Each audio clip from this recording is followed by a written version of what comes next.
प्रसाद यादव, तेजस्वी यादव को ये समझ में आ गया है कि जिस तरीके से उपचुनाव में चारों खाने चित हो गए महागठबंधन, एक भी सीट नहीं जीत सके, भले ही झारखंड का नतीजा कुछ और निकला हो, लेकिन उसके बाद बिहार में और देखिए ये इसमें कोई बुरी बात भी नहीं है, नई राजनीति तो अलग की चीज है, लेकिन राज्य पुनर्गठन आयोग जब बनता है, राज्य कोई अलग राज्य बनता है तो उसमें भाषाई आधार पर भी राज्य बने।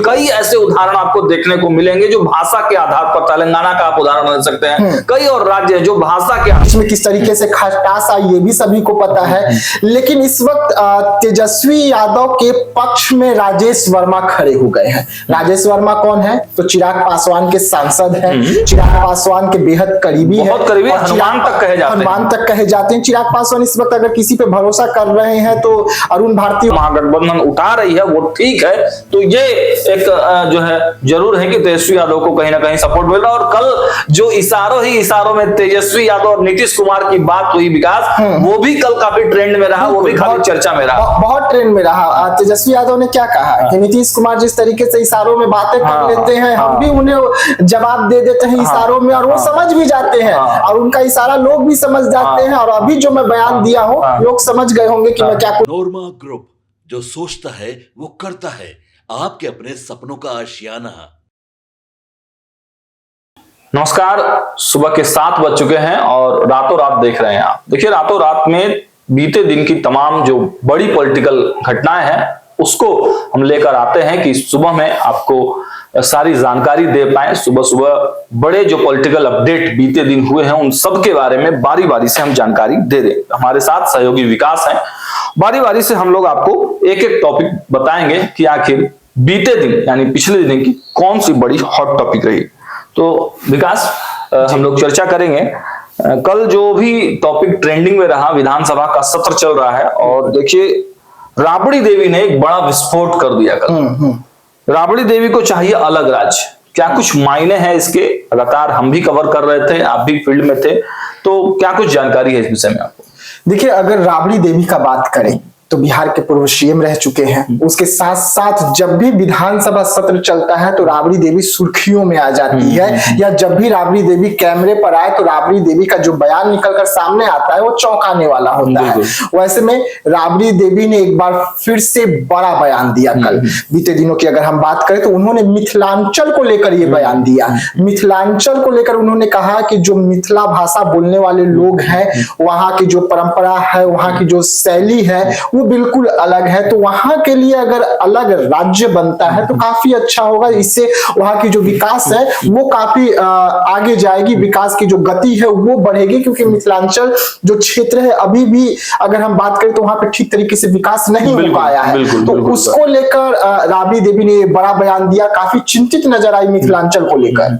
ये सही में मिथिलांचल को लेकर चिंता है कि फिर तेजस्वी यादव को मुख्यमंत्री बनाने की दिशा में एक कदम है राबड़ी देवी का? विकास, देखिए, मुख्यमंत्री तो बनाना है तेजस्वी यादव को, सपना है लालू प्रसाद यादव का भी, राबड़ी देवी का भी। वैसे में 2025 चारों खाने चित हो गए हैं इस बार एनडीए से। बिल्कुल, उपचुनाव में तो नजर आया कि जिस तरीके से चारों खाने चित हुआ महागठबंधन, वो साफ तौर पे अब ये जता दिया है कि मुद्दे को लेकर जाना होगा आपको। चुनाव कुछ नया मुद्दा लाना होगा, मुद्दे को आप देख रहे हैं कि तेजस्वी यादव भी अब 75 से 85% रिजर्वेशन की मांग कर रहे हैं। बिल्कुल। और राबड़ी देवी एक अलग राज्य बनाने की मांग कर रही हैं। तो लग रहा है कि कुछ न कुछ खिचड़ी जरूर पक रही है। बिल्कुल, आपने देखा होगा कि लोकसभा चुनाव में पप्पू यादव एक अलग ट्रैक पर चले। पप्पू यादव सीधा जनता से जुड़े, जनता के मुद्दे को उठाया, चाहे वहां का हॉस्पिटल का मुद्दा हो, वहां का एयरपोर्ट का मुद्दा हो, या तमाम जो आवाम से जुड़ी हुई मुद्दा हो उसे उठाया। इसका फायदा पप्पू यादव को मिला।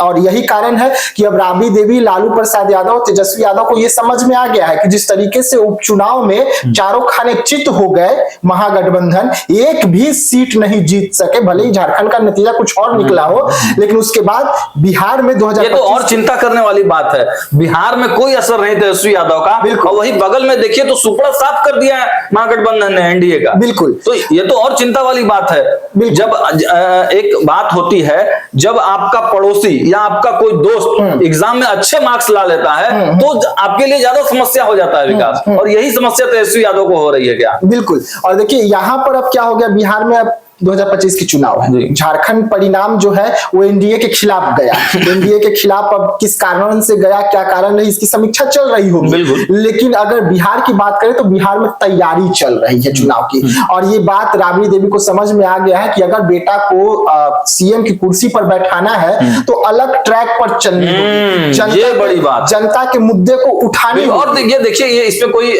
बुरी बात भी नहीं है, नई राजनीति तो अलग की चीज है, लेकिन राज्य पुनर्गठन आयोग जब बनता है, राज्य कोई अलग राज्य बनता है तो उसमें भाषाई आधार पर भी राज्य बने।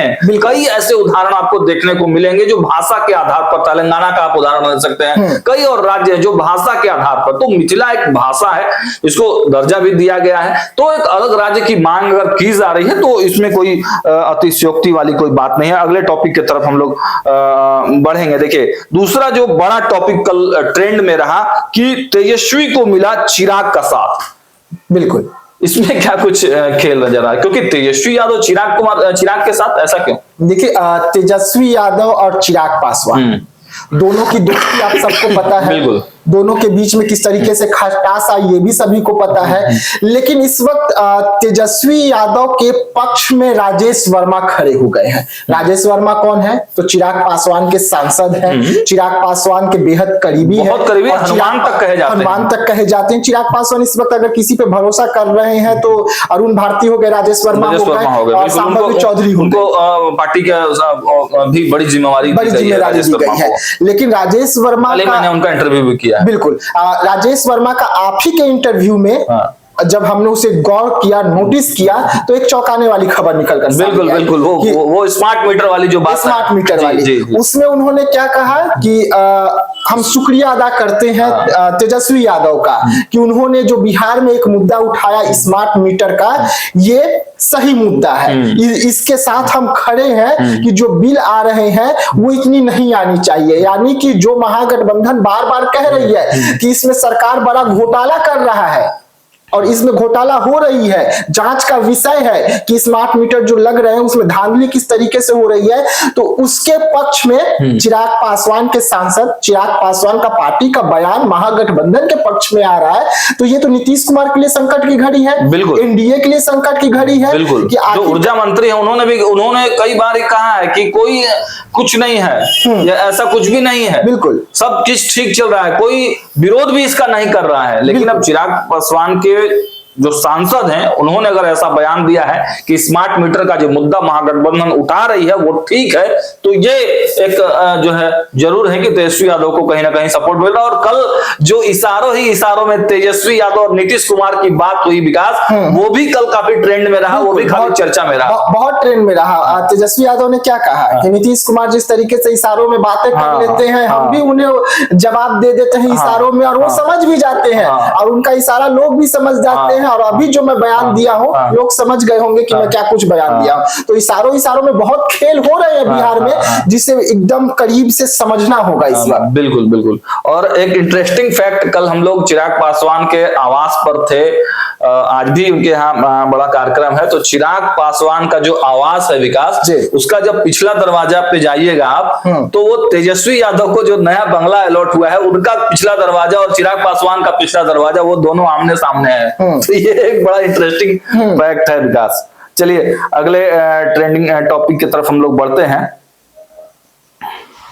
तो देखिए एक और जो बड़ी चीज जो आज दिखेगी जी, हालांकि इसकी नींव बहुत दिन पहले से रखी जा रही थी, लेकिन आज सीधे सीधे जो लड़ाई दिखेगी चाचा और भतीजे की, खगड़िया के लिए पारस का वीटो।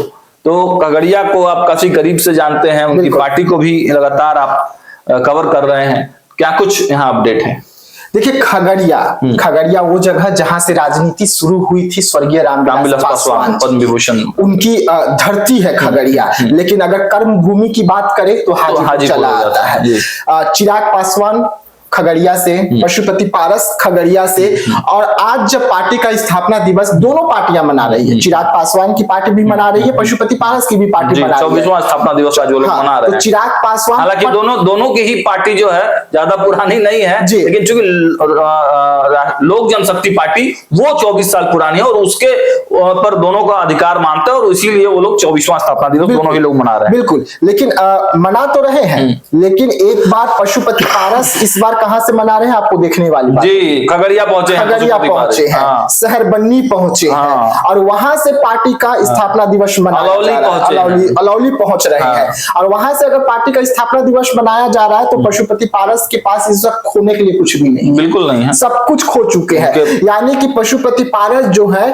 अपनी धरती से एक नई शुरुआत कर रहे हैं, अपनी पार्टी को लेकर आगे बढ़ने की नई कदम, नया ऐलान। और यहाँ पर वीटो जो शब्द यूज हुआ है वो अहम है। वीटो शब्द यूज किस लिए हुआ है, तो वीटो जो है एक तो अब बूस्टर का काम करेगी, और वीटो चिराग पासवान के लिए भी, क्योंकि एक बार फिर से चाचा भतीजे की लड़ाई सबने देखा कि किस तरीके से। लेकिन विकास, चर्चा तो हो रही कि आखिर अलौली क्यों, अलौली से मुस्कान क्यों। अब हम आते हैं चाचा भतीजे की लड़ाई में, आप सबने देखा चाचा भतीजे की लड़ाई देख देख कर सबको पता चल गया भाई कि अब चाचा भतीजे की लड़ाई में कुछ नहीं होने वाला है, अब दोनों एक नहीं होने वाले, दोनों एक कभी भी नहीं होने वाली है। लेकिन अब इसमें एक नई कहानी गढ़ी जाएगी।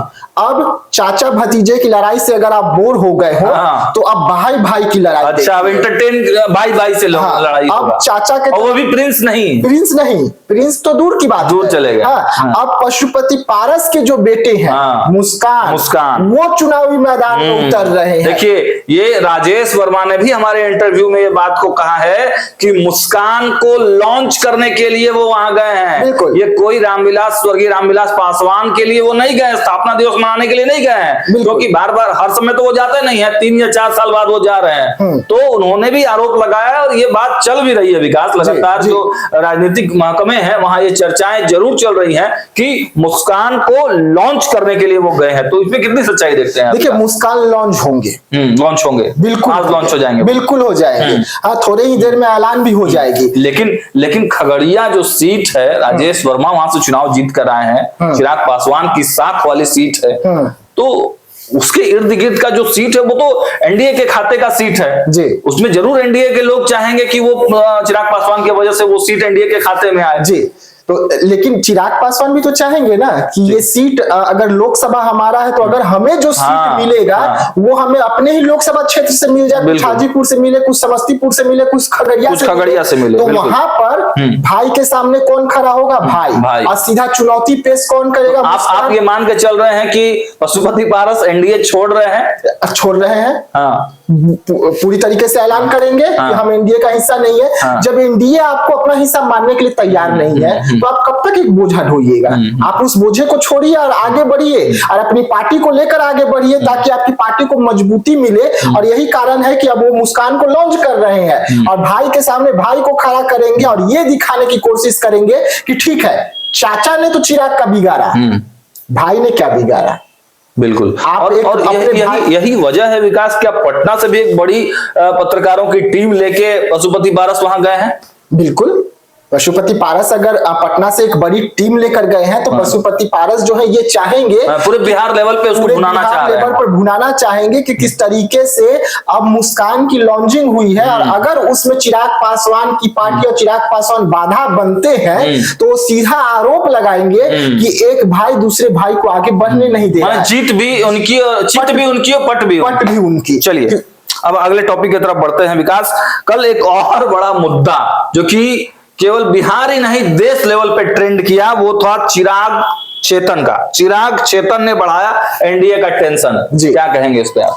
देखिए, एनडीए का दोनों हिस्सा है जी, और उस एनडीए का हिस्सा होने के बाद जब चेतन आनंद ने बयान दिया कि कई जो पार्टी है मुर्दों पर राजनीति करती है, हम जिंदा कौम के लोग हैं, हम जिंदा पार्टी है, हमें इसकी जरूरत नहीं है, तो ये साफ तौर पे इशारों में ही चिराग पासवान पे हमला, उसके बाद उनका नाम लेकर हमला कि अगर चिराग पासवान जो है वो सीधा अगर चाहते बिहार में अच्छी साफ छवि की राजनीति करना तो तमाम सीटों पर जाते, लेकिन चिराग पासवान कौन सी सीटों पर पहुंचते हैं चुनाव प्रचार करने के लिए? जहां से उन्हें फायदा मिले, जहां से वो ये सोचे कि हाँ यहाँ से हमारी फायदे की राजनीति हो, वहां पर चिराग पासवान पहुंचते हैं। ये आरोप कौन लगाया? चेतन आनंद लगाए, और चेतन आनंद ये आरोप लगाते हैं, चिराग पासवान का नाम लेकर लगाते हैं, और उसके बाद राजनीति गर्म हो जाती है। लेकिन चिराग ने भी जवाब दिया, मैं तो वहीं पे कल मौजूद था। चिराग पासवान ने साफ साफ कहा कि चेतन आनंद किधर है, वो तो बताए कि वो लड़े थे आरजेडी से चुनाव, वायलिन कहीं और बजा रहे थे, गिटार कहीं और बजा रहे थे, अब वो कहाँ है ये पता नहीं। चिराग पासवान ने तंज कसा, और ये सही भी है। सूप जो है चलनी को बोलेगा, तो ये बात तो सही नहीं है ना। बिल्कुल। देखिए वो तस्वीर याद होगा, और अगर कल ही रात की अगर हम बात करें, पंचनामा में हमारे नमन मिश्रा सर जो है, उन्होंने इस बात को उठाया। उन्होंने कहा कि आज जो चेतन आनंद चिराग के लिए कह रहे हैं, तो वो अपना दिन भूल गए क्या, कि जब वो गिटार बैठकर बजा रहे थे तेजस्वी यादव के बगल में, वही मैं बोल रहा हूं। और वहां पर पार्टी हो रही थी, और उसके बाद एक स्क्रिप्ट लिखी जा रही थी, एक ये एप्लीकेशन लिखा जा रहा था कि हमारा भाई का किडनैपिंग हो गया, अपहरण हो गया है, और तस्वीर कुछ और बयां करिए जो सब देख रहे हैं कि वहां पे गिटार बज रहा है, और एक एप्लीकेशन दर्ज करा दिया गया कि अपहरण हो गया, पुलिस आई उठा के लेकर, हंगामा होता है वहां पर आधी रात को। तो जब तेजस्वी यादव को सबसे ज्यादा सुनील सिंह ने यहाँ तक लिख दिया कि इन्हीं कुछ लोगों की वजह से इस समाज पर जो है दोषारोपण किया जाता है। बिल्कुल। और उस समय जब तेजस्वी यादव की पार्टी से आप विधायक बने, आपकी राजनीति चली, जो राजनीति ठप पड़ी हुई थी, तो तेजस्वी यादव ने उनको फेंक दिया है। बिल्कुल। जब तेजस्वी यादव को जब सबसे ज्यादा जरूरत थी, तो आप कहाँ थे? एक युवा होने के नाते आप उनके साथ होने का दिखावा भी कर रहे थे। आप पहले ही बोल देते कि भाई मैं आपका साथ नहीं दूंगा। तो आपने तो वहां पे साथ साथ तेजस्वी यादव को छला, पूरे बिहार को छला, एक तरह से आप कहा जाए तो अपनी जनता को भी छला, क्योंकि लालटेन के सिंबल पे आप चुनाव जीत कर आए थे, तो आप अपने जनता से भी तो छलावा कर रहे थे उस समय। और जब सुबह की तस्वीर विधानसभा की निकल के आई, तो आप एनडीए की तरफ बैठ गए। तो जब तेजस्वी यादव को सबसे ज्यादा भरोसा आप पे था, तब ना आपको अपने बगल में बैठाए थे, और तब ना गिटार बजा रहे थे आप मधुर। बाकी विधायकों का बात अलग है, बाकी विधायक बाद में आके संपर्क में वो वहां से वो चेंज कर गए, लेकिन दो लोग, एक ये और एक और विधायक है सूर्यगढ़ा के, जो विधायक है मुझे नाम याद नहीं आ रहा है उनका, जिनको कि विजय कुमार सिन्हा लेकर आए थे, वो दोनों लोग रात में वहां पर थे और सुबह में पाला बदल दिए। तो चेतन आनंद जो उस समय रात को गिटार बजा रहे थे ना, वो ये संकेत दे रहे थे तेजस्वी यादव को कि ये जो मधुर गिटार का आवाज निकल रहा है, ये खतरे की घंटी है, ये शांति जो बनी हुई है, ये शांति का असर सुबह देखिएगा किस तरीके से भगदड़ मचेगी। और उस समय जब आप तेजस्वी यादव का साथ नहीं दिए, जब सबसे ज्यादा जरूरत था, तो आप चिराग पासवान पर आरोप कैसे लगा सकते? बिल्कुल। और वही हमारे संपादक ने कल बताया था कि राजपूत के तो और भी इलाके थे, रामगढ़ था, अब रामगढ़ जाके क्यों नहीं चुनाव जिताने के लिए गए एक बार थी। और अगर इतना ही रहता चेतन आनंद का इस बयान में दम, तो दीपा मांझी ने तो बयान दिया ना, बिल्कुल उन्होंने साफ कर दिया ना कि भले चिराग पासवान हमारे सीट पर प्रचार करने नहीं आए, उनसे संपर्क था, बातचीत हो रही थी, बाकायदा वो हमें सब कुछ दे रहे थे कि किस तरीके से आपको पासवानों का, लेकिन विकास इस पूरी लड़ाई की स्क्रिप्ट कहीं और से है, और इस पूरे कहानी के यानी पर्दे के पीछे क्या कुछ हुआ और क्यों ये लड़ाई हो रही है, इस सब की जानकारी हमारे संपादक नमन मिश्रा ने पंचनामे में दिया है। जिन दर्शक को इस पूरे स्क्रिप्ट चाहिए कि पर्दे के पीछे क्या हुआ, क्यों आखिर ये एनडीए में खींचतान हो रही है, लड़ाई हो रही है, वो पंचनामा कल का देख सकते हैं। फिलहाल रातों रात में इतना ही। आज की भी तमाम खबरें देखने के लिए बने रहिए भारत टाइप के साथ। बहुत बहुत धन्यवाद। आपके सपनों को हमने सजाया है, ई होम्स पैनोरामा को हमने बनाया है। ई होम्स मेरा एक सपना था जिस पे मैं पिछले 4 साल से काम कर रहा था। हमने जो बनाया है वो सबने है माना। ई होम्स पैनोरामा में हो आपका भी आशियाना। और फाइनली हमने 2021 में इस प्रोजेक्ट को लॉन्च किया। बहुत लोग अप्रिशिएट कर रहे हैं कि पूर्णिया जैसे शहर में, बिहार के, एक तो बिहार की बात करें उसमें भी पूर्णिया जैसे छोटे जगह में इस तरह का लाइफस्टाइल देना, ये सुन के हम लोगों को बहुत अच्छा लगता है। ई होम्स में हमने कुछ और भी किया है, जैसे हम जिस जगह में रह रहे हैं हमारे फैमिली सिक्योर हो, उनको सिक्योरिटी का ध्यान में रखा है। आपकी सुविधा और सुरक्षा आपके लिए खास है, ये आपका विश्वास है। इसमें आर्टिफिशियल इंटेलिजेंस का 7 लेयर सिक्योरिटी का हमने इस्तेमाल किया है। लस ग्रीन कैंपस को बनाया है। यदि हमारा बाउंड्री वाल है तो वो वर्टिकल गार्डन है। ये जितनी भी फैसिलिटी होता है एक इंटरनेशनल टाउनशिप में ई होम्स है, ये हम लोग विश्वास नहीं कर पा रहे हैं। जो भी हमारे मित्र दोस्त या जो भी हमारे बाहर के बाहर आते हैं, तो हम लोगों को बहुत अच्छा सुनने को मिलता है और बहुत अच्छा क्रेडिट मिल रहा है। वो सारा हमने सिर्फ एक बिल्डिंग नहीं बनाया, हमें एक बहुत अच्छा लाइफस्टाइल दिया ई होम्स में, और मेरा एक सपना था जिसको मैं आज फुलफिल होते हुए देख पा रहा हूँ। ये आपका आवास है। ई होम्स पैनोरामा में अब आपका निवास है। E Homes Panorama, luxurious lifestyle redefined. Panorama Group, जो सोचता है वो करता है।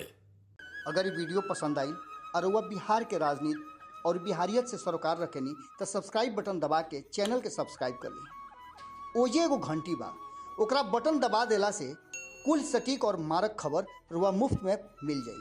अगर रुआ पत्रकारिता के हमनी के नया प्रयोग में सहयोग कर चाहतानी तो ज्वाइन बटन दबा दी। पेटीएम नंबर नोट कर ली 9386816700।